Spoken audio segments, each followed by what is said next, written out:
आतिशी के विरोध पर क्यों उतरी बीजेपी? दिल्ली की भावी मुख्यमंत्री, घोषित हो चुकी मुख्यमंत्री आतिशी के विरोध पर क्यों उतरी है बीजेपी? ये बहुत ही गंभीर बात है, बहुत ही महत्वपूर्ण बात है। और आज इसी विषय पर हम चर्चा करने जा रहे हैं कि आखिर दिल्ली की मुख्यमंत्री घोषित कर दी गई आतिशी मार्लेना के खिलाफ बीजेपी क्यों उतर गई है मैदान में।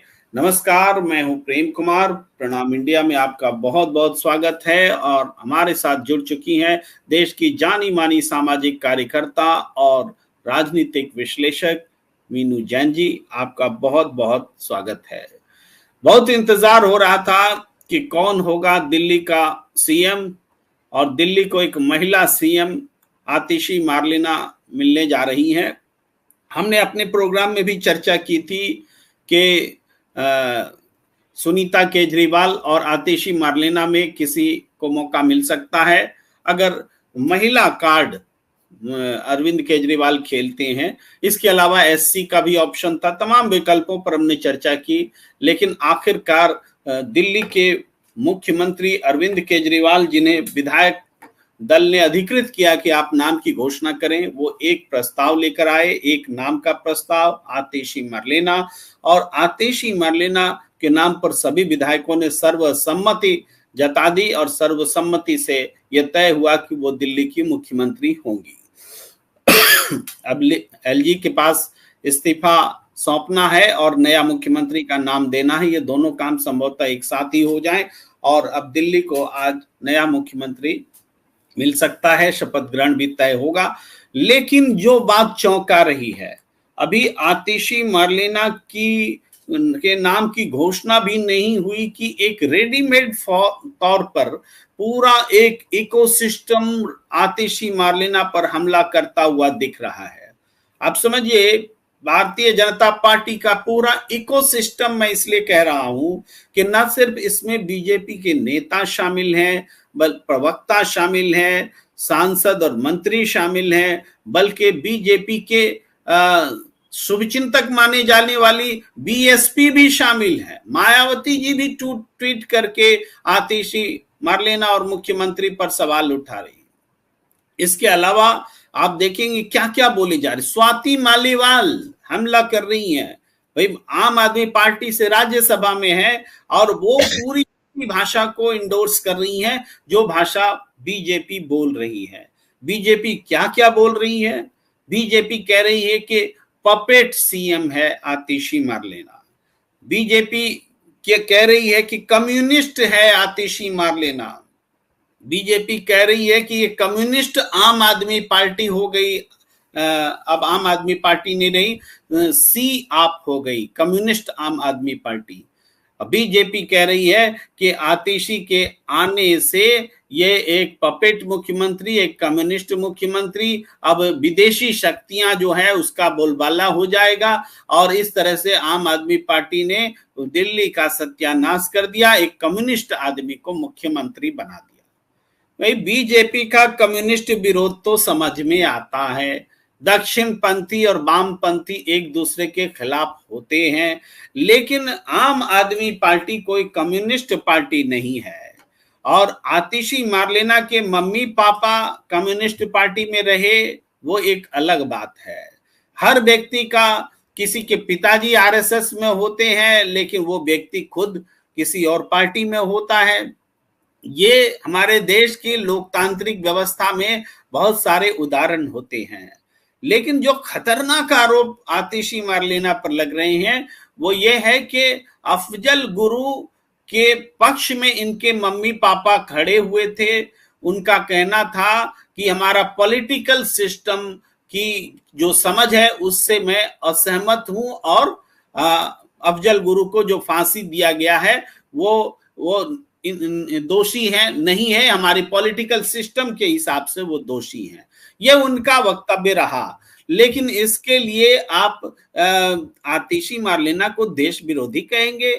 क्या हमारे देश में अफजल गुरु के लिए दया याचिका लगाने की व्यवस्था नहीं थी? व्यवस्था थी तब तो लोगों ने दया याचिकाएं लगाई थी, और दया याचिकाएं अस्वीकार हुई, तब जा करके अफजल गुरु को फांसी दी गई।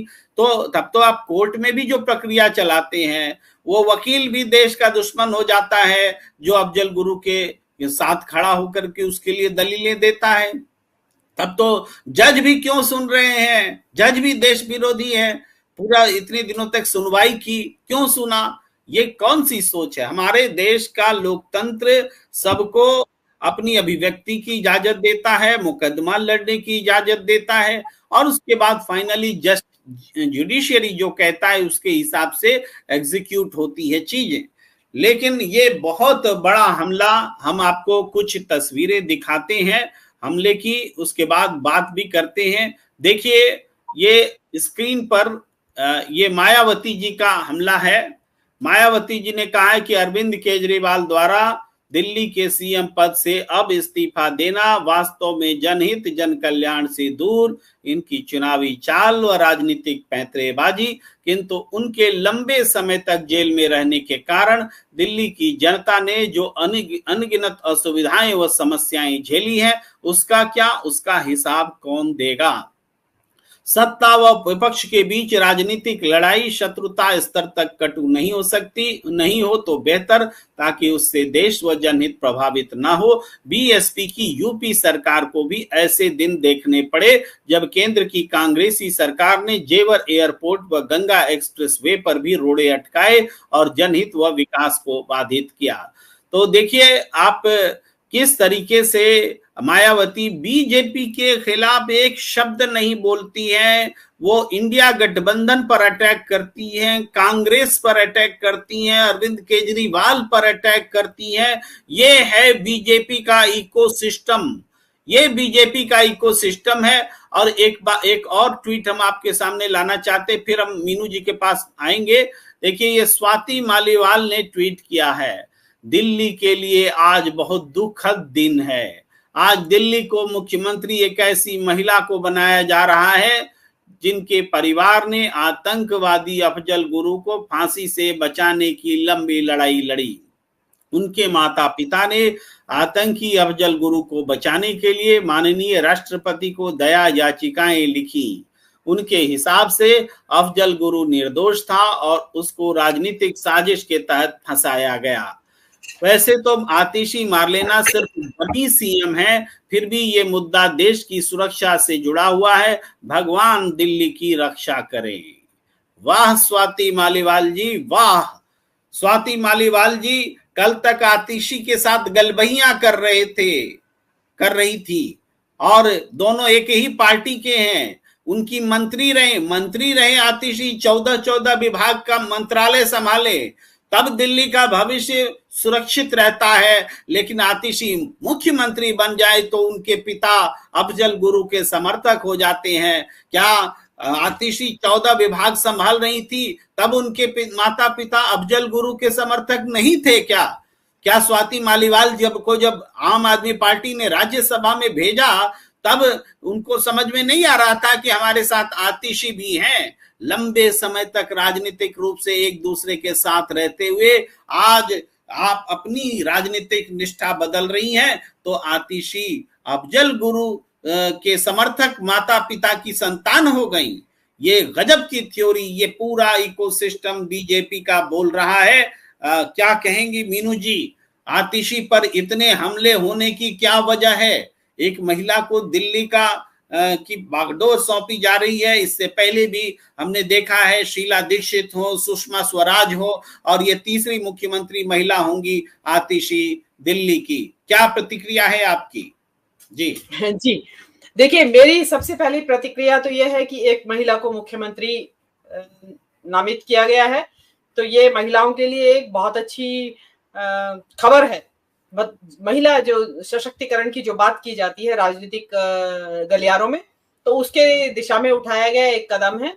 क्योंकि इतने बड़े देश में, जिसमें कि ये दावा किया जाता है कि महिलाओं को राजनीति में 33% आरक्षण दे दिया गया है, उस देश के अंदर केवल एक मुख्यमंत्री थी इस वक्त महिला। तो अब उनके साथ एक और महिला मुख्यमंत्री जुड़ गई हैं, तो वो एक बड़ी खुशी की बात है। और हम उम्मीद करते हैं कि आतिशी मरलेना दिल्ली के अंदर महिलाओं की सुरक्षा, महिलाओं के जो कामकाज की जो परिस्थितियां हैं, उनके लिए रोजगार और उनके जो जो खास करके दलित, पिछड़े, वंचित वर्गों की जो महिलाएं हैं, उनके उत्थान के लिए अपने जो भी जितना भी उनका कार्यकाल रहेगा या भविष्य में भी रहे, हो सकता है दोबारा भी वही बने, तो उसमें वो काम करेंगी, ऐसी हमारी कामना है।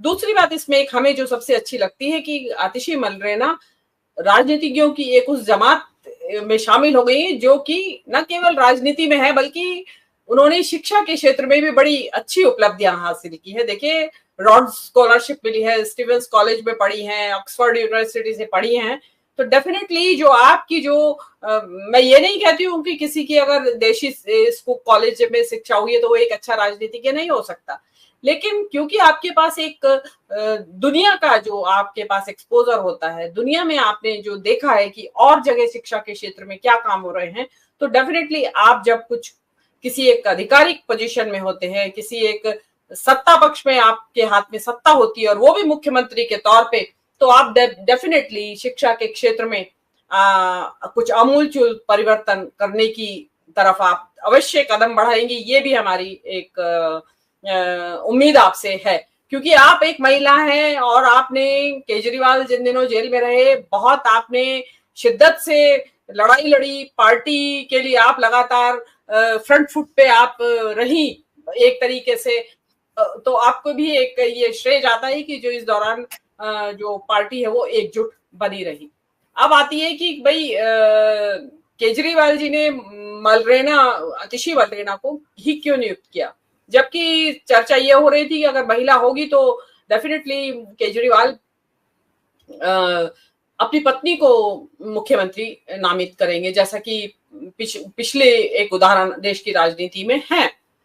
तो लेकिन हमारा पहले भी मानना था कि केजरीवाल इस समय अपने ऊपर अपनी पत्नी को मुख्यमंत्री बनाकर अपने ऊपर परिवारवाद का लेबल नहीं लगवाना चाहेंगे कि ये भी आप भी उन जैसे ही निकले, तो केजरीवाल वो नहीं चाहते थे। लेकिन ये भी एक खतरा, कल रात भी शायद इस बारे में हमने डिस्कशन किया था या अन्य चैनलों पे भी हो रहा था डिस्कशन कि भाई केजरीवाल नहीं बनाएंगे, कि उनको जीतन राम मांझी या एक और चंपई सोरेन अपने लिए नहीं चाहिए कि जो कल को उनके साथ लिए कुर्सी ना छोड़े। तो उससे ये पता चलता है कि केजरीवाल ने आतिशी मरलेना में अपना विश्वास जताया है। उनको विश्वास है कि जब केजरीवाल को दिल्ली की जनता अगर वापस से उनमें विश्वास जताती है तो आतिशी मरलेना उनके लिए कुर्सी खाली कर देंगी, ऐसा केजरीवाल का विश्वास लगता है हमें, इसीलिए आतिशी मरलेना को दिया गया है।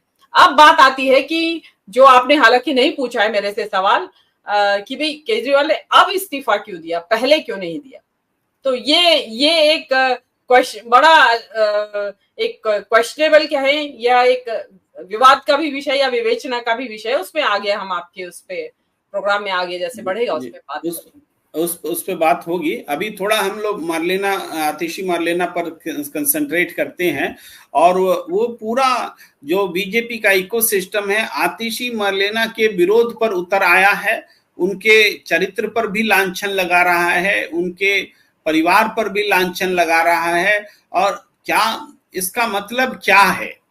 इसका मतलब है कि कोई मजबूत उम्मीदवार, मजबूत प्रत्याशी, मजबूत व्यक्ति मुख्यमंत्री के लिए रख दिया है, आम आदमी पार्टी ने मुख्यमंत्री बना दिया है बल्कि आतिशी को, जिससे कि बीजेपी का इकोसिस्टम हिल जा सकता है।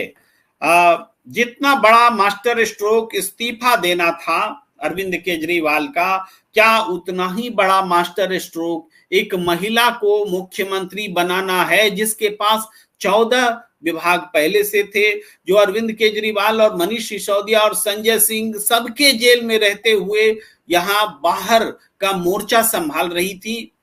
उस दौर में भी मोर्चा संभाल रही थी जब के आप स्वाति मालीवाल वाला मसला हुआ या कुछ और मसला हुआ, और सब साबित हुआ कि ये सारी घटनाएं कहीं ना कहीं बीजेपी की शह पर हो रही थी, पार्टी तोड़ने की कोशिश की जा रही थी, और सबका आतिशी ने बहुत मजबूती से मुकाबला किया।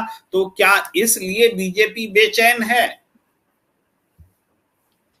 जी बिल्कुल, बेचैन होना बीजेपी का स्वाभाविक है कि आतिशी मलरेना, क्योंकि देखिए आतिशी मलरेना कोई नोवाइस जिसको बोलते हैं इंग्लिश में, मतलब कोई नौसिखिया नहीं है कि भाई अचानक से केजरीवाल कहीं से एक अनाम सा चेहरा उठा लाए, या जो उनके विधायकों में नहीं है, या कहीं से ऐसा एक वफादार किस्म का व्यक्ति उठा लाए और उसको मुख्यमंत्री की पद पे बैठा दिया, जो कि उनको लगे कि भाई हमारा ही एक सेवक बन के काम करेगा। ऐसा नहीं है। आतिशी मलरेना आम आदमी पार्टी के जब से बनी है, इंसेप्शन, जब से पार्टी का जन्म हुआ है तब से इस पार्टी के साथ जुड़ी हैं, और जिसको अगर माना जाए तो ग्रास रूट से काम कर रही हैं। 10 साल से ज्यादा हो गए हैं।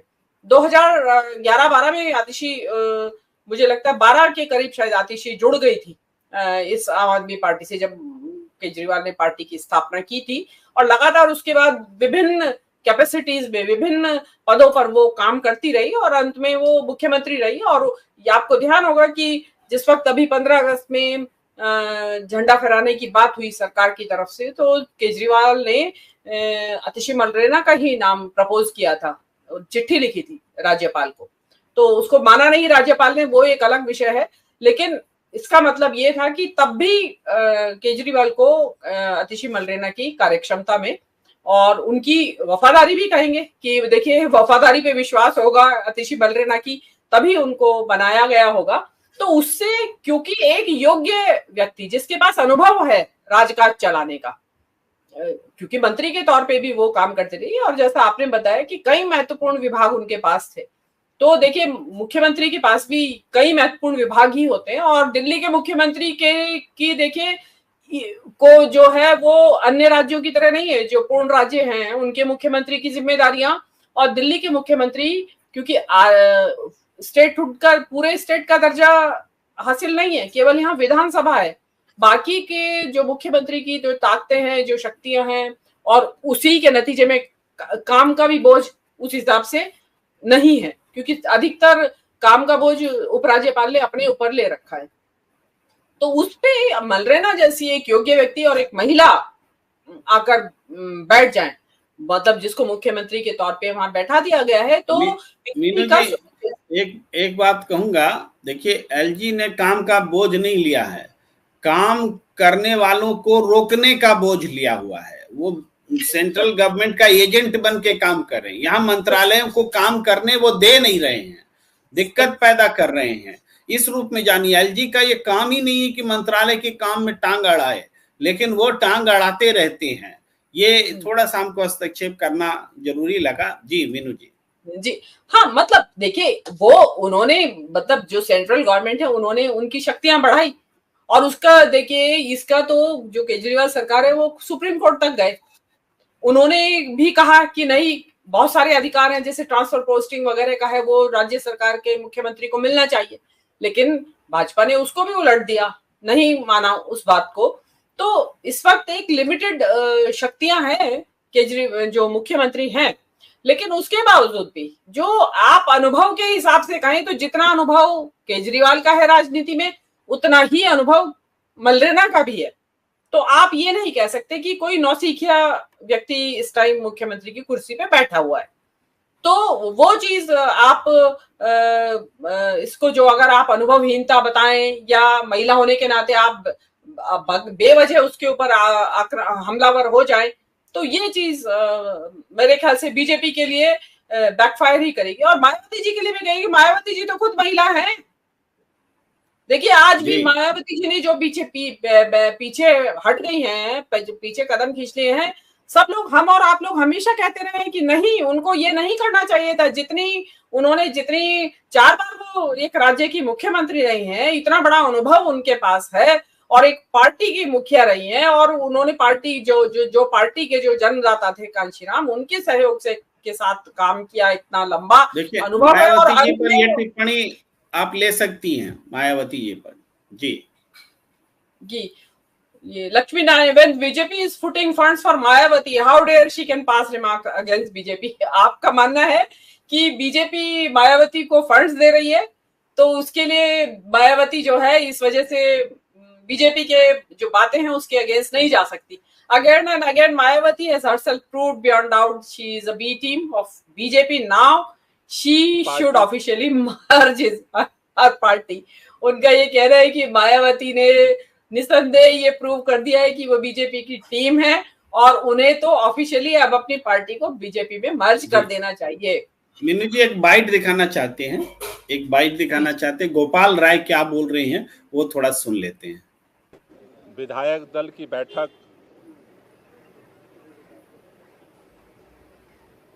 बुलाई गई थी, जिस बैठक में दिल्ली के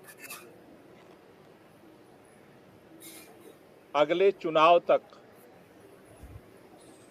मुख्यमंत्री की जिम्मेदारी सर्वसम्मति से आतिशी जी को दी गई है. ये जो जिम्मेदारी दी गई है, आप सब जानते हैं कि एक विषम परिस्थितियों में ये जिम्मेदारी देनी पड़ी है, क्योंकि जिस तरह से भारतीय जनता पार्टी की केंद्र सरकार ने, पूरी भारतीय जनता पार्टी ने, देश के माननीय प्रधानमंत्री जी ने षड्यंत्र करके, एजेंसियों का दुरुपयोग करके आम आदमी पार्टी को खत्म करने का, दिल्ली की सरकार को, देश के अंदर जिस तरह से सरकारों को तोड़ा गया उसी तरह से दिल्ली की सरकार को भी तोड़ने का जिस तरह से अभियान चलाया, उन सभी अभियानों को फेल करते हुए आम आदमी पार्टी ने अपनी एकजुटता को, विधायकों की एकता को, सरकार की स्थिरता को और सरकार के कामों को जारी रखा. तो ये गोपाल राय आम आदमी पार्टी की तरफ से ऑफिशियल ब्रीफिंग करते हुए कि आतिशी मार्लेना को किस परिस्थिति में और कब तक के लिए मुख्यमंत्री बनाया गया है. एक बात है जो इस फैसले में यूनिक है, जो आमतौर पर नहीं होता है, वो है कि आतिशी मार्लेना का कार्यकाल चुनाव तक तय कर दिया गया है. और उसके बाद पहले भी जब अरविंद केजरीवाल इस्तीफा दे रहे थे, पेशकश कर रहे थे, तो उन्होंने ये कहा था कि उसके बाद जनादेश के हिसाब से वो मुख्यमंत्री पद कबूल करेंगे, ये उन्होंने कहा था. तो आतिशी का कार्यकाल चुनाव होने तक है. और यहाँ पर एक बात बनती है कि जो 2-3 बातें गोपाल राय ने कही कि जिस तरीके से बीजेपी ने षड्यंत्र किया, जिस तरीके से मुकदमों में फंसाया और जिन परिस्थितियों में आम आदमी पार्टी संघर्ष करती रही, उस पृष्ठभूमि में आतिशी को ये जिम्मेदारी दी गई है.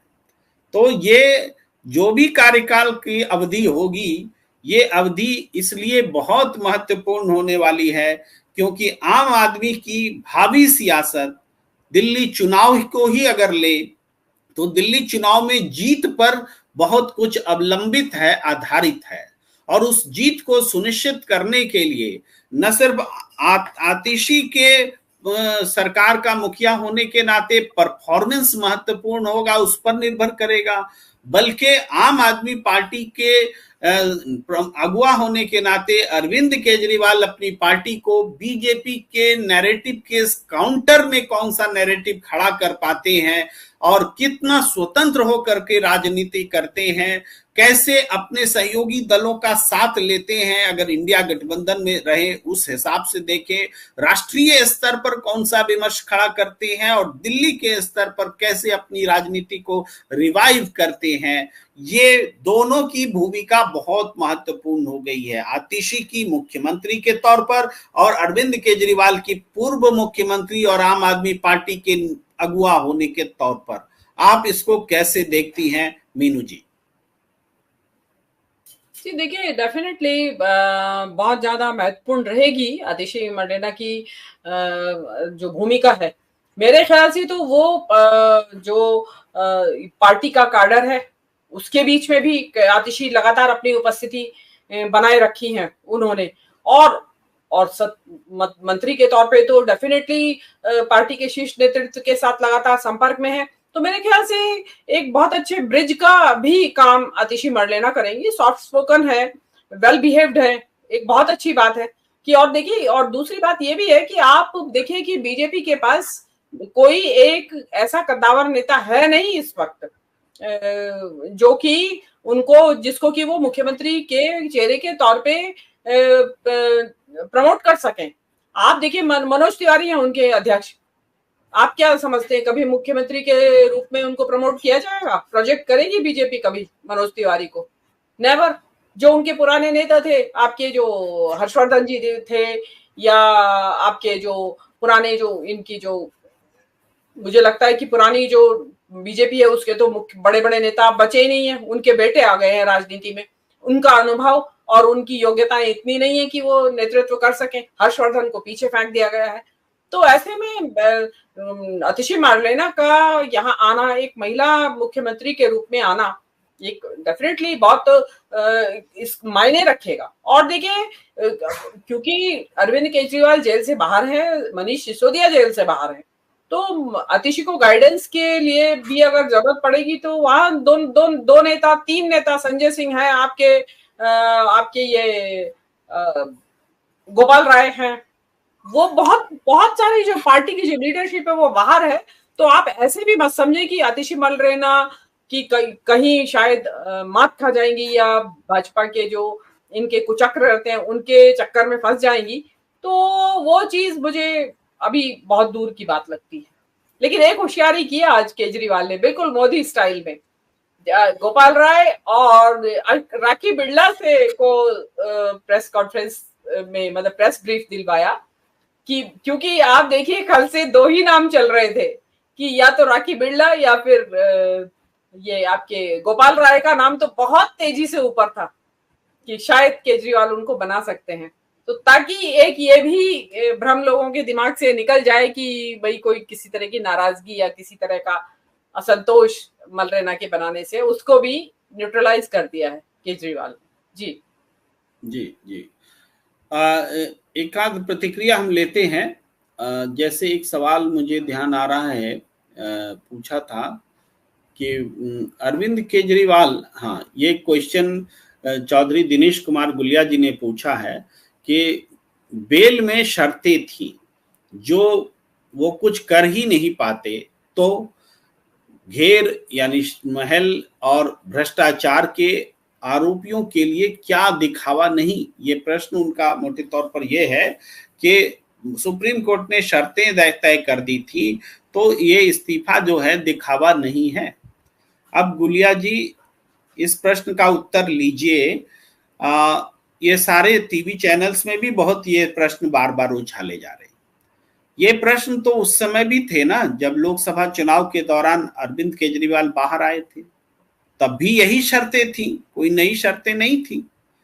तब भी वो सीएम कार्यालय नहीं जा सकते थे, तब भी वो कोई हस्ताक्षर नहीं कर सकते थे। तो तब और अब में क्या फर्क है? तब जो बेल दिया गया था वो चुनाव में इक्वल फील्ड बना रहे, अनइक्वल फील्ड ना हो, इसको सुनिश्चित करने के लिए दिया गया था, क्योंकि ये माना गया था कि अरविंद केजरीवाल को गिरफ्तार तब किया गया जब लोकसभा चुनाव में आचार संहिता लागू हो गई थी। तो चुनाव के समय में नेताओं को जेल में बंद करोगे क्या? ये बड़ा सवाल देश के सामने था। यानी डेमोक्रेसी नहीं रहेगी, कोई भी केस पुराना उठा लो, चुनाव के समय में जेल में बंद कर दो, तब तो ये परंपरा बन जाएगी। तो इस पर बहुत आलोचना हो रही थी, सरकार की भी और सुप्रीम कोर्ट की भी। उसके नतीजे में वो आया। और अब जो बेल मिला है, अब बेल मिला है कि ईडी ने 2 मामले रखे थे, पीएमएलए में बेल मिलना मुश्किल होता है, इसके बावजूद ईडी में बेल मिल गया। अब वो जेल से छूटते उससे पहले सीबीआई का केस लगा दिया। फिर भी सुप्रीम कोर्ट ने कहा कि सीबीआई का पूछताछ करना और हिरासत में लेना जायज है, चलिए जायज है मान लिए, लेकिन मंसूबा जो है वो तो सबके सामने था। टिप्पणियां तो सुप्रीम कोर्ट की भी आई कि आप तो हमेशा जेल में ही रखना चाहते हैं, इसीलिए एक के बाद एक केस डाल रहे हैं। सुप्रीम कोर्ट की भी टिप्पणियां थी, फैसला नहीं था, बात अलग है। तो ऐसे में अरविंद केजरीवाल बाहर आते हैं तो ये एक नई बात होती है। स्थायी तौर पर अब है कि एक जमानत मिली है, अब ट्रायल शुरू होगा, उसके अकॉर्डिंग आगे होगा कि वो जेल जाते हैं कि नहीं जाते हैं, दोषी होते हैं कि नहीं होते हैं। तो ऐसे में अब अरविंद केजरीवाल के सामने क्या विकल्प है? या तो वो ये कहें कि जब तक ट्रायल पूरा नहीं होता, जब तक इनोसेंट हम साबित नहीं होते, तब तक मुख्यमंत्री पर नहीं रहेंगे। ये कैसे कहें? क्योंकि आपने तो ट्रायल शुरू नहीं करने की ठान रखी है। आप ट्रायल शुरू ही नहीं करेंगे तो वो दोषी या निर्दोष होंगे कैसे? तो क्या आप अरविंद केजरीवाल अपनी पूरी राजनीति को बीजेपी और उनकी सरकार के हवाले कर दें कि तुम ट्रायल जब तक नहीं करोगे तब तक हम राजनीति नहीं करेंगे? अगर बिना पक्षपात के ट्रायल शुरू रहता, उम्मीद रहती कि इसके नतीजे आएंगे, तब तो कोई ऐसा कर सकता था। इसीलिए मैं अरविंद केजरीवाल के साथ खड़ा हूं कि उन्होंने कहा कि जनता की अदालत में भी चलते हैं। अगर जनता ही हमें करप्ट मान लेगी तो हम उस चीज को कबूल कर लेंगे। यानी दोनों अदालतें साथ साथ चलेंगी। जनता की अदालत में भी अभियोजन चलेगा, मुकदमा चलेगा और आम अदालत में भी चलेगा। तो ये डेयरनेस है, ये साहस है अरविंद केजरीवाल का कि हम इस अदालत को भी फेस करेंगे और उस अदालत को भी फेस करेंगे, दोनों अदालत को फेस करेंगे। लेकिन भारतीय जनता पार्टी में ये कबूल करने का साहस नहीं है। वो तुरंत चुनाव कराने की हिम्मत नहीं कर रही है। अगर अरविंद केजरीवाल की चुनौती को स्वीकार कर लेते, तुरंत चुनाव कराते, लेकिन चुनाव से डर किसको लगता है? आम आदमी पार्टी ने समझा दिया कि चुनाव से डर बीजेपी को लगता है, जनता हमारे साथ है। इस चैलेंज का ये मतलब है। इसीलिए मैं अरविंद केजरीवाल के इस मूव को मास्टर स्ट्रोक भी मानता हूं जो उन्होंने इस्तीफा देने का फैसला किया। और अब एक ऐसी व्यक्ति को उन्होंने मुख्यमंत्री के तौर पर बिठाया है जो बहुत ही पढ़ी लिखी, एक्टिविस्ट, साहसी और लगातार फील्ड में संघर्ष करने वाली है। मैं थोड़ा सा, एक व्यक्ति ने ट्वीट किया है, पढ़कर बता देता हूं। डॉक्टर रंजन ने ट्वीट किया है कि Atishi, new CM chief minister of Delhi, topper in saint Stephen's college, Delhi university, achieved a Chevening scholarship to study in Oxford university, यानी स्कॉलरशिप भी हासिल की है ऑक्सफोर्ड में। Then she got the world's most prestigious Rhodes scholarship in Magdalen college Oxford. तो ये आम आदमी भी प्रतिक्रिया देकर के बता रहा है कि कौन है आतिशी मरलेना। तो ये मजबूती है। ये इसलिए मैंने इस सवाल का जवाब दिया। वो सवाल बहुत पूछे जाते हैं लोगों के बीच में, और एक दो प्रतिक्रियाएं और पढ़ लेता हूं। चौधरी दिनेश गुलिया जी लिखते हैं कि प्रेम जी, अस्मत क्या छत्तीसगढ़ के सीएम सोरेन जी के लिए इलेक्शन में इक्वल नहीं चाहिए था? क्या इलेक्शन में फर्क था गुलिया जी? हेमंत सोरेन को चुनाव के दौरान गिरफ्तार नहीं किया गया था, आचार संहिता लगने के दौरान गिरफ्तार नहीं किया गया था, ये फर्क था। वो भी सुप्रीम कोर्ट में गए थे बात को लेके, लेकिन केस डिफरेंट पाया गया। अरविंद केजरीवाल को चुनाव आचार संहिता लगने के बाद अरेस्ट किया गया था, इसलिए अनइक्वल फील्ड का उदाहरण था। हेमंत सोरेन को पहले गिरफ्तार किया गया था, इसलिए अदालत ने उनकी बात नहीं सुनी। इसलिए चीजों को समझना पड़ेगा। आप और बीजेपी दोनों ही ने ही सुर में सुर मिलाते हुए कोविड के दौरान न केवल विदेशियों और अल्पसंख्यकों जो पर किसी वैज्ञानिक आधार पर आरोप लगाए गए थे, थक कर सोते रेल की पटरियों पर कटने वाले भारतीय ही थे ना। ये कोविड के दिनों की याद दिला रहे हैं। मोहम्मद असलम आलम लिख रहे हैं, Atishi is a qualified and matured leader among AAP, and I think it is a master stroke of Arvind Kejriwal to streamline women voters in Delhi. She elected by party leaders, not like Modi who was not elected. ये बिल्कुल सही कर रहे हैं। नरेंद्र मोदी अपनी party के संसदीय दल में भी इलेक्टेड नहीं है, तो उसकी याद दिला रहे हैं। जैसन फ्रांसिस जी कांग्रेचुलेशंस दे रही हैं आतिशी को, happy birthday to the world's liar, यह भी एक टिप्पणी है।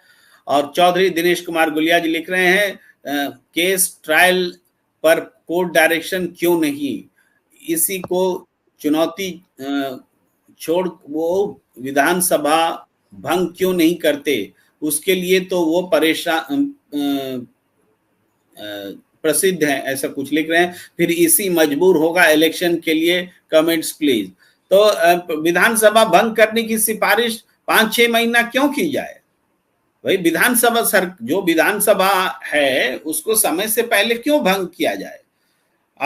जबकि चुनाव पहले हो सकता, भंग करने से क्या होगा? एलजी के हाथ में चला जाएगा, तो चुनाव एलजी और हो सकता है राष्ट्रपति शासन लगा दे, उनको सूट करेगा, तो सरकार छोड़ के दे देंगे अगला चुनाव, तुम लोग चुनाव आयोग और इधर उधर बेईमानी शैतानी करके जीत जाओ। तो ये जरूरी है कि अपनी सरकार की रक्षा करते हुए इसी सरकार में चुनाव हो, ये चिंता करना कोई गलत थोड़े है। बीजेपी तो चाहती है कि राष्ट्रपति शासन लागू करा के चुनाव कराएं, जैसे जम्मू कश्मीर में करा रहे हैं।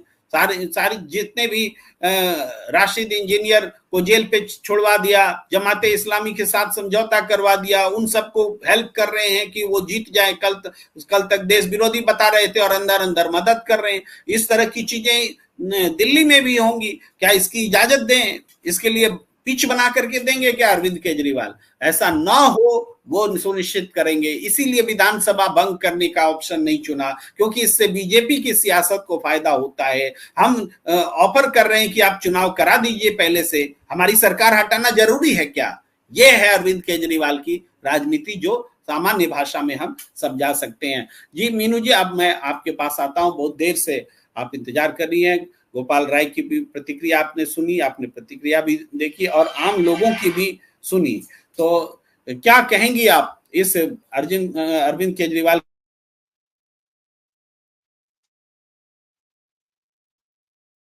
जी देखिए, मैं अरविंद केजरीवाल के इस्तीफे के बारे में ये कहना चाहूंगी कि मॉरल हाई ग्राउंड तो नहीं ले सकते केजरीवाल। उनको इस्तीफा देना था तो मार्च में देते वो इस्तीफा, जिस वक्त गिरफ्तारी हुई थी उनकी। जैसे कि हेमंत सोरेन ने गिरफ्तार होने से पहले अपना इस्तीफा दे दिया था और उसके बाद वो जेल चले गए थे, तो सेम पैरा जो यार्ड स्टिक है वो केजरीवाल के ऊपर भी लागू होती है। अगर नैतिकता का तकाजा देखें कि भाई जो परंपराएं हैं स्वस्थ लोकतंत्र की या संवैधानिक परंपराएं हैं, संविधान में कहीं लिखा नहीं है ऐसा कुछ, लेकिन परंपराएं हैं। मतलब केजरीवाल ने इस्तीफा देने की बजाय उल्टे ये कहा कि मैं तो जेल से चलाऊंगा। मतलब मैं ये कहती हूँ आपके ऊपर आरोप बिल्कुल 100% झूठा है, लेकिन कहा जाता है कि भाई जो उच्च पदों पे बैठे हैं, सार्वजनिक जीवन जी रहे हैं, उन लोगों के चरित्र को, कार्यकलाप को, आचरण को लेके लोग, जनता के मन में किसी तरह का शुभा या उनके ऊपर आरोप होने नहीं चाहिए। तो नैतिकता का, जिस नैतिकता के मानदंड, उच्चतम मानदंडों को लेके केजरीवाल राजनीति में प्रविष्ट हुए थे, वो मानदंड उन्हें मार्च में भी स्थापित करने चाहिए थे। अब ये मेरे हिसाब से अवसरवादिता है ये केजरीवाल की। बोले तो आप अपनी बात पूरी कीजिए, लेकिन मैं इसका काउंटर दूंगा। जी दीजिए। जी जी मैं बोलूं? हाँ बोलिए। हाँ, देखिए किसी व्यक्ति पर भ्रष्टाचार के आरोप लगे, उसको संवैधानिक पद पर नहीं होना चाहिए। ये बहुत मान्य प्रक्रिया है, सम्मानित प्रक्रिया, और हम सब ऐसा चाहते हैं। लेकिन आज राजनीति बिल्कुल एक अलग दौर में आ गई है। आम करप्शन का कोई मामला साबित होता है, फंसता है, ऐसा नहीं है। ये क्या होता है, अरविंद केजरीवाल पर कैसे आरोप लगता है? देखिए, बीजेपी की सियासत बन गई कि अपोजिशन के लीडर्स को फंसाओ किसी तरीके से, जो मेरे साथ डील कर ले, हमारे खेमे में आ जाए, उसको बचाओ, और नहीं फंसे, नहीं आए तो उसको फंसाओ। इस पॉलिटिक्स के तहत एक ऐसी पद्धति आई है जिसमें पूरे गवाह को सरकारी गवाह बना लिया जाता है किसी व्यक्ति को, और बोला जाता है सरकारी गवाह बन जाओगे, उस व्यक्ति का नाम ले लेना तो तुमको हम और ऊपर से धंधा भी देंगे, काम भी देंगे, तुम्हारे परिवार को भी प्रतिष्ठित करेंगे। तो ये दाग आया नहीं है, थोपा गया है। अगर कोई करप्शन की जांच होती, अगर मामले में लिप्तता पाई जाती, अभी तक लिप्तता पाई नहीं गई है, केवल गवाहों के बयान हैं। जांच एजेंसी साबित कर दे, कुछ भी लेकर आती, तब एक अलग बात होती। अभी क्या, पहले जेल में बंद करो, जांच हम बाद में करेंगे, साबित सबूत हम बाद में देंगे, मनी ट्रेल हम बाद में खोजेंगे। तो क्या आप अपोजिशन की राजनीति को, चेहरे को, न्यायालय में जो देर होने वाले, देर से प्रक्रिया चलती है या एजेंसियों का लाभ लेकर देरी किया जाता है, उसका इस्तेमाल आप करके अपोजिशन की राजनीति को ध्वस्त कर देंगे? आप कर्नाटक में सिद्धारमैया के खिलाफ मुकदमा चलाने की अनुमति राज्यपाल से दिलवाते हैं, आप डीके शिव कुमार को भी जेल के अंदर डालते हैं, आप हेमंत सोरेन को मुख्यमंत्री पद से छोड़ने की स्थिति बनाते हैं, आप सारे अपोजिशन के लीडर को ऐसा करते हैं। तो क्या ये वो केस है कि हमारे ऊपर दाग लग गया है इसलिए हमको पद पर नहीं रहना चाहिए? ये बिल्कुल डिफरेंट है, आप पद पर नहीं रहे इसलिए आप पर हम दाग लगाएंगे, ये वाला केस है। इस हिसाब से फिर इस्तीफा नहीं देना चाहिए था केजरीवाल को, क्योंकि आरोपी है ना भाई। जो वजह आप दे रहे हैं कि खाली आरोप लगा दिया और आपका मकसद जेल में रखना है, ये तो सबको पता है कि विच हंटिंग हो रही है ऑपोजिशन लीडर की, उसमें कोई भी पार्टी के हो, उसमें केजरीवाल भी शामिल थे। लेकिन अगर इसी वजह से इस्तीफा उस वक्त नहीं दिया कि आरोपी तो हैं, तो अब भी आरोपी हैं, नहीं देना चाहिए था इस्तीफा। जैसे जेल से चला रहे थे ऐसे ही बाहर बैठे रहते, जेल से भी कौन सी फाइलें साइन करके। देखिए यहाँ पर हाइब्रिड थिंकिंग आती है।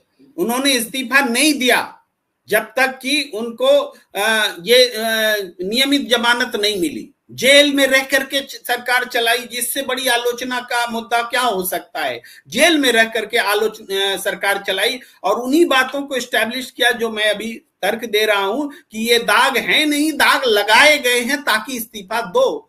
तो अब तक जो प्रचलन था, दाग लगने पर इस्तीफा देते थे, ये इस्तीफा लेने के लिए दाग लगा रहे हैं, इसलिए हम इस्तीफा नहीं देंगे, ये इनका थॉट था। लेकिन नहीं चाहिए, देखिए उनको फिर इसी आगे आइए।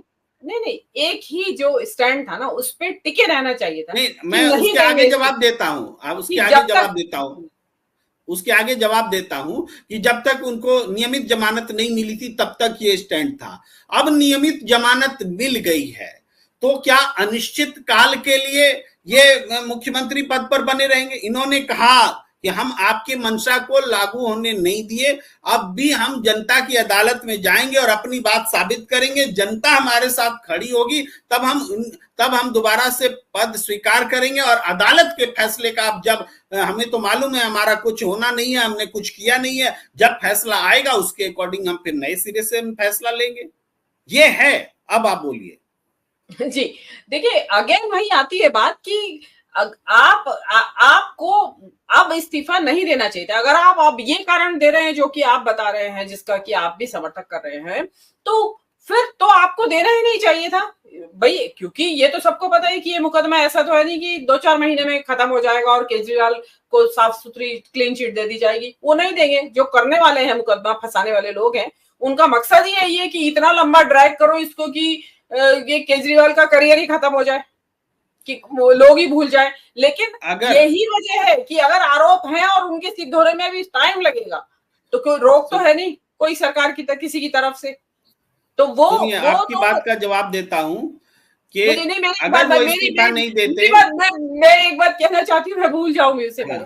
मान लीजिए कि केजरीवाल इन्हीं परिस्थितियों में, जो कि उनको कोर्ट की जो जमानत है उसमें लिखा है कहीं साइन नहीं कर सकते, ये नहीं कर सकते, वो नहीं कर सकते, नाम के लिए है बस कि बाहर है जेल से, और वो दोबारा निर्वाचित घोषित हो जाते हैं और दोबारा लीडर दिए जाते हैं, तब क्या स्थिति बनेगी? तब भी केजरीवाल नाम के मुख्यमंत्री होंगे। साइन तो वो तब भी नहीं कर पाएंगे क्योंकि उनकी जमानत की शर्तों में है।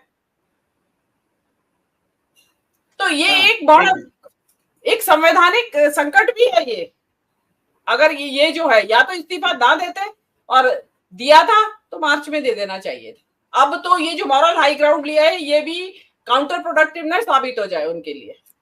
जी अब यहाँ पर देखिए, अगर उन्होंने इस्तीफा नहीं दिया होता तो बहस वहीं पर रहती कि दाग लगे हैं इसीलिए आप मान नहीं रहे हैं और असामान्य है कि दाग लगता है तो आपको इस्तीफा देनी चाहिए। आप जिद्दी हैं, आप उस पद का सम्मान नहीं करते, आपको पद से चिपकना आता है, आप पद पे चिपके रहना चाहते हैं। और अब जो बात होगी कि पद हमारे लिए महत्वपूर्ण नहीं है, हम कभी भी इस्तीफा देंगे। हमने इस्तीफा दे के दिखलाया नहीं दिया तब भी उसका लॉजिक था, और आज हम इस्तीफा दे रहे हैं तब भी हम ये साबित कर रहे हैं कि पद मेरे लिए महत्वपूर्ण नहीं है। और अगर जनता हमारी बात से सहमत नहीं है तो जनता भी एक फैसला दे दे हमारे खिलाफ में, हम हमेशा ही से राजनीति से दूर हो जाएंगे। तो ये नई बहस पैदा की उन्होंने इस्तीफा दे के। अगर इस्तीफा नहीं देते तो हम वहीं पर अटके रहते कि देखो दाग लग गया फिर भी यह इस्तीफा नहीं दे रहा है। जी, ये बात है। नहीं, देखिए ऐसा तो बहुत है ऐसा कि दाग लगे हुए हैं। ब्रजभूषण शरण सिंह ने कौन सा इस्तीफा दे दिया? ये तो टैनी के लड़के ने टैनी ने कौन सा इस्तीफा दे दिया? तो ये इसे और भी हर एक पार्टी में है ऐसे लोग कि दाग लगे हुए हैं और इस्तीफा नहीं दे रहे हैं और इलेक्शन लड़ रहे हैं बदस्तूर। देखिए जब तक आरोप सिद्ध नहीं हो जाते, सजा मुकर्रर नहीं हो जाती, तब तक तो कोई रोक संविधान भी नहीं लगाता है ना भाई। मुकदमा चल रहा है, आरोप सिद्ध हो जाए तो उसके बाद ही तो आपको सजा मिल गई, उसके बाद आप डिस्क्वालीफाई होंगे इलेक्शन लड़ने से। अभी तो केजरीवाल, हाँ जी मीनू जी, ये बात जो हम बहुत जोर शोर से उठाते रहे हैं वो ये कि जनता जिसको मुख्यमंत्री चुन ले, जनता का जो फैसला हो, उस मुख्यमंत्री के अधिकार में कटौती करने का अधिकार तो संवैधानिक रूप से भी नहीं है सुप्रीम कोर्ट को। अगर होता तो मुख्यमंत्री रह के वो जेल में नहीं रह पाते। मुख्यमंत्री पर संविधान में है कि भाई कोई तीसरी शक्ति आके जनता के चुने हुए प्रतिनिधि पर शासन नहीं करेगा। जनता का चुना हुआ प्रतिनिधि सर्वश्रेष्ठ है, सर्वाधिकार संपन्न है। तो इसीलिए सुप्रीम कोर्ट भी उनका मुख्यमंत्री का अधिकार छीन नहीं सका।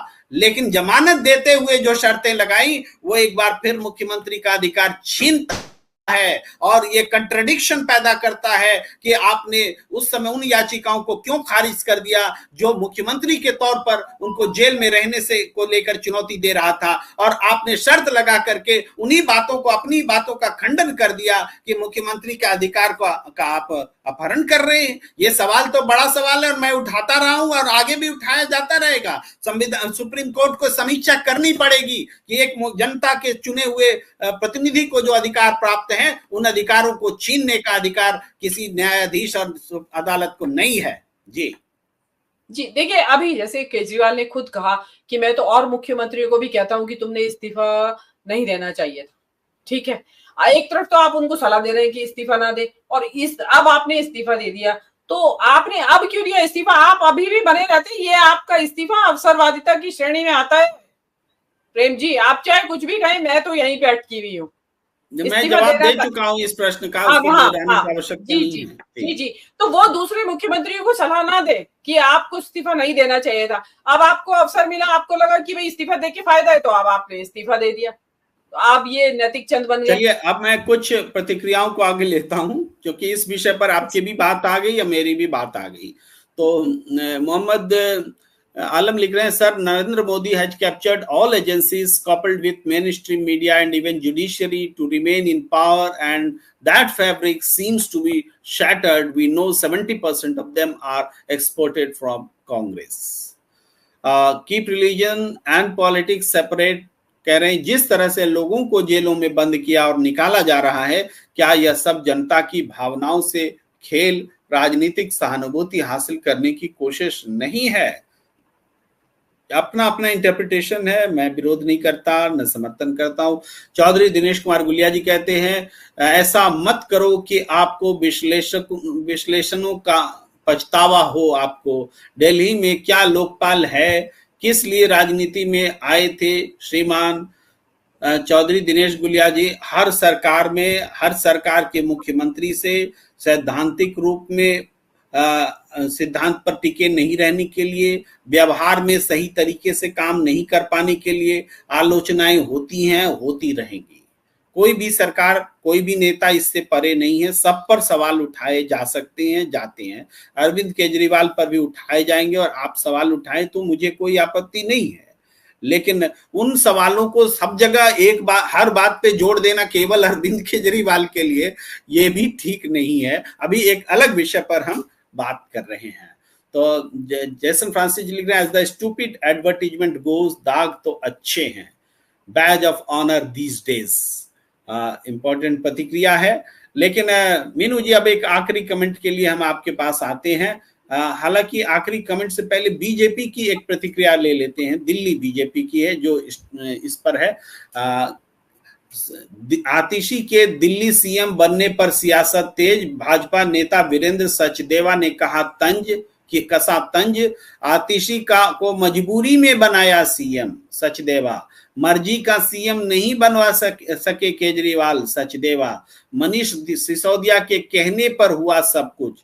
ये पूरी जो बाइट है इनकी, जो मैंने सुनी है, जो हम आपको नहीं सुना रहे हैं, फिलहाल टेक्स्ट पे बता रहे हैं, वो ये कहते हैं कि आतिशी मार्लिना को जो 14 विभाग दिए गए वो भी मनीष सिसोदिया के दबाव में दिए गए थे, और एक बार फिर उनको मुख्यमंत्री बनाया जा रहा है आतिशी मार्लिना को, तो ये भी मनीष सिसोदिया के दबाव में बनाया जा रहा है। ये बीजेपी कह रही है कि मानो मनीष सिसोदिया इतने प्रभावशाली हो गए हैं कि अरविंद केजरीवाल को दबाव दे करके वो आतिशी को मुख्यमंत्री बना दे रहे हैं, और केजरीवाल तो चाहते ही नहीं थे और उनको मजबूरी में बनाना पड़ रहा है। क्या कहेंगे बीजेपी की इस प्रतिक्रिया पर? प्रदेश अध्यक्ष रहे हैं सचदेवा जी। जी देखिए, ये जो प्रतिक्रिया दे रहे हैं ये तो केवल आलोचना के लिए आलोचना कर रहे हैं, क्योंकि विपक्ष के हैं, आलोचना करनी है उनको तो कुछ ना कुछ तो तर्क लाएंगे, लेकिन ये तर्क नहीं है, बिल्कुल बेसलेस कुतर्क है। तो अगर मुख्यमंत्री जब उनको बनाना था तो किसी को तो बनाते ना। आप इसकी बजाय आप वो किसी गोपाल राय को बना देते, आप उसमें भी नुक्स निकालते। आप वो संजय सिंह को बना देते, आप उसमें भी नुक्स निकालते। तो विपक्ष का तो काम ही है ये कि जो सरकार चाहे अच्छा करे काम, चाहे बुरा करे, उसमें मीन मेख निकालना। तो वो ये इसमें मीन मेख निकाल रहे हैं। और अगर मान लीजिए सिसोदिया की सलाह से बनाए गए हैं, आप उसको ये उसके लिए दबाव का शब्द इस्तेमाल कर रहे हैं, लेकिन सिसोदिया की सलाह से बनाए गए हैं। और देखिए, ये एक जो आपका जो मैं जो कह रही हूँ कि केजरीवाल ने अब इस्तीफा क्यों दिया, अब इसलिए भी दिया इस्तीफा क्योंकि उनके जो विशेष सलाहकार अभिन्न जो उनके राइट हैंड है वो इस टाइम दोनों बाहर हैं। तो वो पूरा मैराथन डिस्कशन हुआ होगा उनका कि हमें करना क्या है आगे। उसके बाद उनको वो जिस नतीजे पे पहुंचे उसका नतीजा है कि आतिशी मार्लिना बनाई गई है। तो उसमें बुराई क्या है? हर एक नेता के अपने अपने सलाहकार होते हैं। तो अगर मनीष सिसोदिया ने ये सलाह दी है और दोनों ने मिलकर उस सलाह के ऊपर एकमत हुए हैं, तो किसी को तो बनाना ही था। उनको लगा कि बेस्ट इस टाइम जो कैंडिडेट है वो इसके लिए राजनीतिक रूप से भी और अदरवाइज ऑल्सो योग्यता के आधार पे भी उनको लगता होगा कि भाई ये सबसे ज्यादा महत्वपूर्ण है। और फिर महिला है तो एक महिला का एडवांटेज भी हो जाता है, वोटर्स का एडवांटेज मिल जाता है। तो राजनीति की दृष्टि से देखा जाए तो कोई गलत नहीं है। ये तो बेकार की महज एक बेसलेस आलोचना है क्योंकि आपको कुछ कहना है। तो और मनीष सिसोदिया कद्दावर नेता है, वो जो कहते हैं ना कि सेकंड इन कमांड कहा जाता है उनको आम आदमी पार्टी में। तो अगर उनकी सलाह से या उनके दबाव से भी बनाए तो उसमें बुराई क्या है? कोई ऐसा तो है नहीं कि पार्टी में इस वजह से मार्लिना के बनने से कोई बिखराव पैदा हो गया है, पार्टी छोड़ के जा रहे हैं लोग, त्याग पत्र हो गए, इस्तीफों की झड़ी लग गई है। तो आप कहें कि भाई गलत निर्णय लिया सिसोदिया की सलाह से, अपनी अकल नहीं लगाई, केजरीवाल ने दबाव में आ गए, ऐसा तो कुछ दिखाई दे नहीं रहा है। और ये तो आलोचना से मैं तो सहमत नहीं हूँ, गलत आलोचना कर रहे हैं। जी keep religion and politics separate लिख रहे हैं, क्या नेताओं के सभी राजनीतिक निर्णयों पर प्रश्न खड़े नहीं होने चाहिए, क्योंकि यही वह समय होता है जब उन्हें उत्तर देने होते हैं। प्रश्न तो हम लोग तो प्रश्न उठाने के हमेशा समर्थक रहे हैं, सबसे प्रश्न उठाइए, अपोजिशन से भी उठाइए, सत्ता से भी उठाइए, लेकिन इन दिनों प्रवृत्ति हो गई है कि केवल अपोजिशन से सवाल उठेंगे। अभी एक बाइट चल रही है, छोटा सा टुकड़ा, अमित शाह जी से पत्रकार ने सवाल पूछ दिया कि राहुल गांधी को धमकी देने वाले को लेकर के, तो उन्होंने ऐसे झिड़क के जवाब दिया कि ये सब प्रश्न हमारे सामने अभी मत लाइए, अभी जो जरूरी है वो प्रश्न लाइए, इस तरह से उन्होंने जवाब दिया। प्रश्न लेने की हिम्मत नहीं है। राहुल गांधी को जान से मारने की धमकी दे रहा है कोई, गृह मंत्री उस प्रश्न को लेने से इनकार कर रहा है। ये हालात हैं। तो हम तो चाहते हैं कि सारे प्रश्न लिए जाएं, आपके भी प्रश्न लिए जाएं, पत्रकारों के भी प्रश्न लिए जाएं, और ऐसा माहौल होना चाहिए। तो आज की चर्चा को हम यहीं पर विराम देते हैं और सबसे आग्रह करते हैं कि अपना YouTube चैनल @प्रणाम इंडिया को अगर आपने लाइक नहीं किया है, सब्सक्राइब और शेयर नहीं किया है तो जरूर कीजिए, ज्वाइन का बटन दबाइए और अपनी गुणवत्तापूर्ण हस्तक्षेप से इस चर्चा को भी गुणवत्तापूर्ण बनाए रखिए। हम दोनों की ओर से, मीनू जी और मैं प्रेम कुमार की ओर से आप सबका बहुत बहुत आभार, धन्यवाद शो से जुड़ने के लिए। नमस्कार।